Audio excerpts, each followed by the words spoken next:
Magandang gabi po sa lahat. So bali ngayon, ito na po ang inyong request no sa lahat po nating followers, maging subscriber po sa YouTube. Ito na po ang pagkakataon nyo ngayong gabi lang po ha. Ito po ang masasabi ko sa inyo ha. May nagtanong minsan, Kabiboy, promo yan. Ngayon ay October to. Ngayon ay October to, ibig sabihin ngayong promo lang yan. Pagkabukas ay hindi na yan promo ha. Kaya sa gusto pa magpahabol ng ating promo o mag-abel, pwede pa, no? Kaya hindi na pwede ito maging promo sa 3 no or sa 5 kasi ngayon ay October 2 lang. Ngayon lang po magpa-promo si Kabiboy kasi marami talaga sa akin nag-chat, Kabiboy, parang awa mo mag-promo ka naman. Kaya ngayon, ito na, ngayon promo no. At saka sa iba ay minsan nag-comment pa no, magkano yan bro, magkano yan Kabiboy. Nako, nilalagyan ko na ngayon ng presyo para hindi na kayo tumanong. At ang iba po ay pasimple lang po dyan sa tabi-tabi o sa gilid.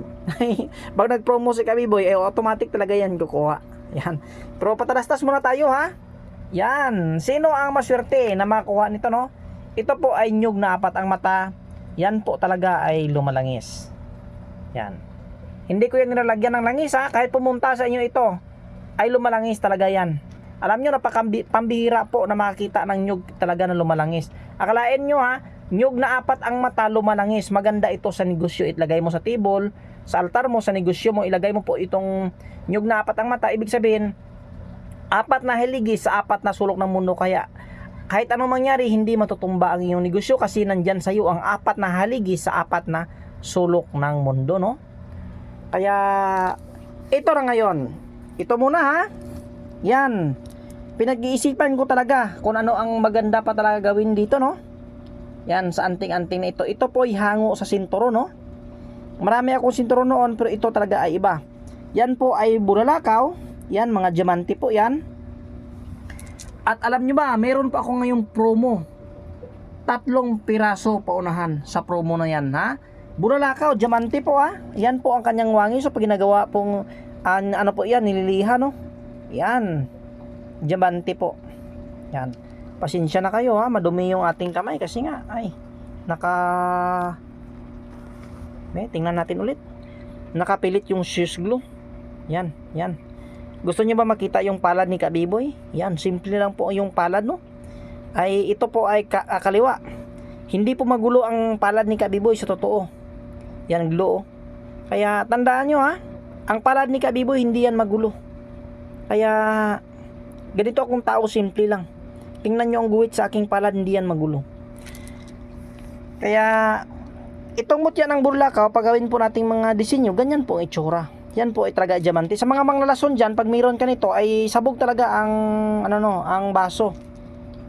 Pag nilason ka na mayroon ka nito, mga diamond na yan, diamante, ay nako, niwala kayo sa akin, hindi makatalab yung mga manlalason dyan. Kaya sa Bacolod, sa Iloilo, sa Negros, no, mayong gabi gistanan-tanan, no, sa grabe gid ang suportar sa akon sa taga Bacolod, no, Iloilo, Negros, mga Hilonggo da, mayong gabi. Te, kamusta ang inyo panihapon da? Nabusog ka mo? Kaya ako bago lang gid ko kaya kapanyapon. Ang akon sudaan kay tilapia nga gid iskabitsi. Sa mga kabisayaan diha, kamusta nagapanihapon na mo? Unta wala pod naga sa inyo diha, no? Nagaulan kay diri sa mo bag ura pod katapos og ulan no, mas mayon na lang dili linog kaya kaluoy jud kaayo kanang nalinugan no sa mga Cebu. Sa Cebu kaya sa taga Cebu diha lahi jud og naa ka mga panangga no sa mga linog, lindol, bagyo, sunog, lahi jud kung naa kay mga panangga talaga no. Makatabang jud sa atoa pag naa kay panangga. Kay naaman gud diri nakasulod ang mga bug-os nga panamisang Dios ug ang Dios aton mga ngapi no. Kaya ngayon, meron tayong promo. Ito talaga ay mukha at likod. Kasi ito ay meron, lalo na po si Buhay Manebela. Bro, ito na pagkakataon mo. Kabiboy, baka pwede mo yan bigyan. Kasi ito pag hindi promo, 3.5. Ito pag hindi promo ay 5.5 o 5,000 no. Kaya ngayon, Buhay Manebela, shout out sa iyo bro. Ito na bro ang pagkakataon nyo. Ito talaga ay mukha at likod na. Yan, malakas na yan no. Yan, kaya promo na ngayon 3.5. O paunahan. O promo na ngayon 3.5. Meron tayong 2 piraso. Ay nako, Huwag na kayo magpatumpik-tumpik pa at baka maunahan pa kayo ngayon ay kayang-kaya na ng bulsa at promo na yan. At yan, ulit, pendant, ito ay 3.5 pag hindi promo, ngayon 2.5 na lang. Meron tayong 3 piraso.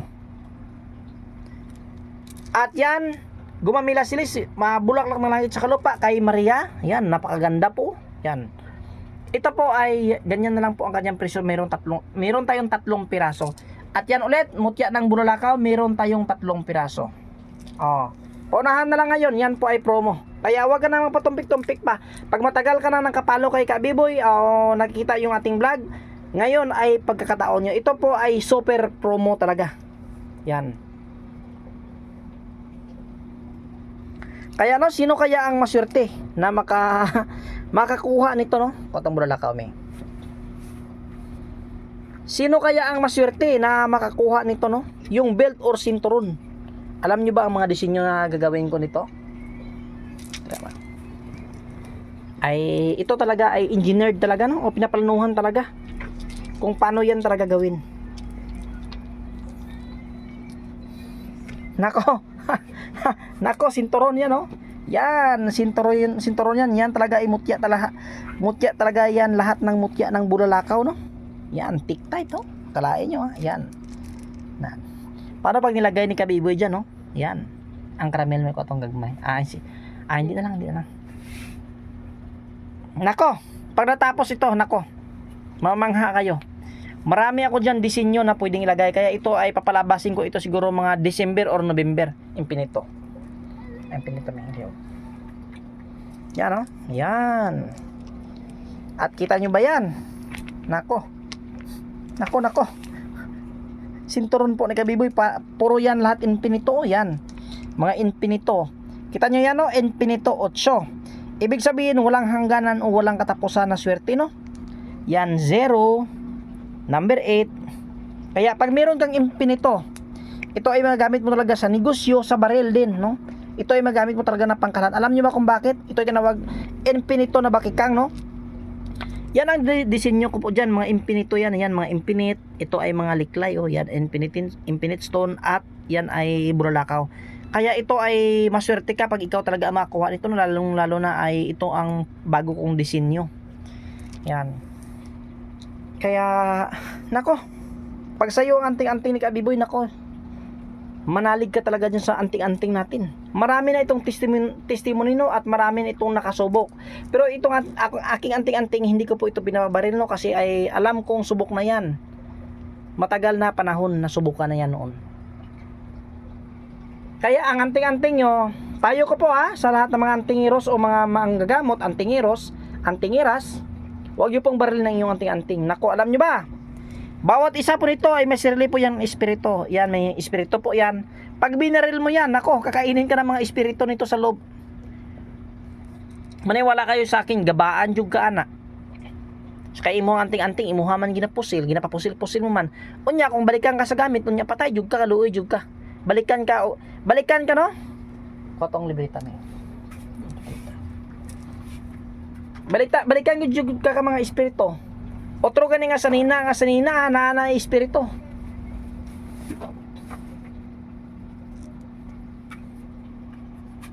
Lalo na ito, mga libreta na yan. Itong mga libreta na ito, hindi mo po ito pwedeng sunugin. Subukan yung sunugin ito. Gabaan jud mo, ana. Kaya bawal sagrado ni nga mga pangamuyo. Grabe nakatested panambal og sa mga anting-anting sagrado na. Mo na nga ayaw jud ninyo testingi anting-anting o pusilo, no. Kay naadri nakasulod ang mga itsura ni Papa Jesus, ni Ma'am Mary, ni Wano, unya pusilo ninyo. Saligan ninyo ang gamit. Kay kung di ninyo saligan ang gamit, dili ka mo magtuo nga naay Ginoo. Kaya ako mutuo jud ko nga naay Ginoo. Kay grabe akong sakit sang una, ako ay naayo, no. Gumaling ako sa aking karamdaman dahil naniniwala ako sa Panginoon. Noon na nagkasakit ako, sabi ko sa Panginoon, sa'yo na ang kunin mo na ang sakit ko, hindi na kaya ng material na katawan, sasabog na talaga ako. Kaya ngayon ay gumaling na dahil sakit na yan. Yan po ang sabi ko sa Panginoon, ang sakit ko sa'yo na yan, hindi ko na kaya ito. Napakahirap na, napakasakit na. Kaya doon ko po natutunan ang pagiging manggagamot. Pag tunay ka manggagamot o tunay ka talaga na manggagamot, dapat magkasakit ka muna ng ilang taon. Oo, taon ka magkasakit. sinusubukan ka ng Panginoon kung saan saan ka ba talaga. Yung tiwala mo sa Kanya na mayroon talagang Panginoon. Kaya payo ko, respeto po sa kapwa natin mga antingiros, mga antingiras, no? Ganyan po talaga importante. Kung magkano man yan ang presyo ko sa ganyan, ay respetuhin niyo po kasi nga hindi kayo ang gumagawa. Kahit milyon po dito ang ang ilagay ko ng mga presyo, ay wala kayong pakialam kasi nga akin ito, nakadepende po sa akin kung magkano po ang presyo na ilagay ko diyan. Kung gusto nyo, ang iba, kayo ang gumawa, kayo din ang magpresyo, ay wala mangingialam sa inyo. Kaya lang, no, ito lang po ang masabi ko, huwag nyo pong pairalin ang inggit sa inyong katawan, no? O sa inyong isip, sa inyong utak. Pairalin nyo po ang inspirasyon. Yan, manalangin kayo, bigyan kayo ng magandang trabaho. Kasi ako noon mag-aakyat ako ng nyug, no? Ay nanalangin talaga ako, umiiyak ako, no? Ng isang taon, nabigyan niya ako ng magandang trabaho. Kasi pagod na yung katawan ko, halos di ako makain. Pero ngayon, nandito ako. Binigyan niya po ako ng gift, o talino, no? O alam, o runong, na gumawa ng mga panangga na yan. At ang panangga na yan makakatulong, bumiral yan ang mga panangga na yan, dahil yan po talaga ay malakas. Walang makagalaw sa iyo, engkanto demonyo. Kahit kaluluwa sa purgatorio ay hindi kasaktan yan. Kasi alam nyo ba, napakasagrado ang mga laman dyan, nanggaling talaga dyan sa Old Testament at saka sa libreta. Alam nyo ba, no? Sa sunod na araw ay tatalakayin po natin, no? Orasyon pangbasag ng gamit, orasyon pangbasag ng anting-anting. Yan. At ano po ako, ay search nyo na dyan. Pinakamalakas na anting-anting pamatay sa kapwa Latin. Pinakamalakas na orasyon pamatay sa kapwa orasyon. At alam nyo ba, bigyan ko kayo ng tip, itong mga gamit na yan, itong pag-aaral nyo po ng lihim ng karunungan, kahit isang dump truck po ang aralin nyo dyan, kung hindi tugma. Kasi ako nung nalaman ko yan noon. 3 years ako nag-aral ng lihim na karunungan, pero hindi man talaga dapat na pag-aralan mo. Dapat yung pag-aralan mo, yung testamento talaga totoo, no? Ganyan din ang mga manggagamot noon. Grabing libro ang tiningnan, pero hindi pala tugma sa inyong pinag-aralan. Kaya maganda, kung gusto nyo, ay humanap kayo ng antingiro o manggagamot, doon kayo tumanong ng mga totoong mga totoo pong mga dasal. Kasi unang-una, hindi yan tataas ang ilang followers, hindi yan sila mababiral kung ang kanilang pong hinahawakan na mga Latin o testamento ay piki yan. Kasi nga hindi sila kilala, hindi yan totoo, hindi tested yung kanilang mga testamento o anting-anting, no? Yan. Kaya sa mga payo ko sa mga kaibigan ko, lalo ng iba ko mga kaibigan, parang hindi talaga maniwala, yun talaga ang katotohanan. Tested na yan, testamento na yan noon. Kaya na-viral ako, nakilala ako sa Pilipinas man at labas ng bansa, na-interview ako ng mga radyo, dahil po yan sa hinawakan ko ng mga dasal at testamento. Yan, kaya dito lang muna magtatapos sa ating video kasi nga meron akong gagawin. At ulit, hindi po ako nagsawa na sabihin na respeto po ulit. Saka po nating mga antingiros, mga antingiras, mapagpalang araw ulit po sa ating lahat.